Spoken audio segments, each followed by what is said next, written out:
start by dividing these numbers as if there was no decimal point. Okay, so that'll be 73 divided by 4, right? We can put 1 4 here, then we can get 33.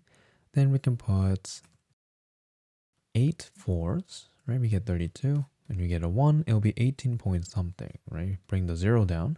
We can put 2, right? Then we get 20. We bring another 0 down here. So we get the number 18.25, okay? But let's start by estimating this now. Now, instead of estimating 0.4, because this rounds to 0, right? But we can't divide by 0. Let's figure out what 7.3 divided by 4 is. So all I did was move this back 1. Here I can round this to 7. This will be 4, right? So 7 divided by 4, I can put 1 in, right? Then it will become 3, bring the 0 down.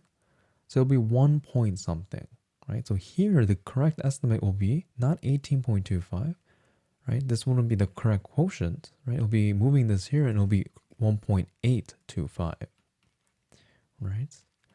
Now, if I had instead 7.3 divided by, instead of 4, let's say 40. That's moving the decimal place 1 more further back.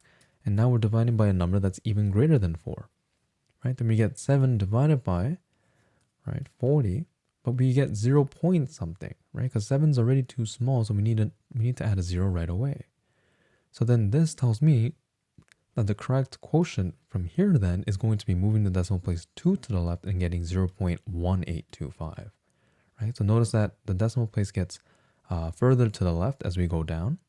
So then this one, the correct one would be just 18.25.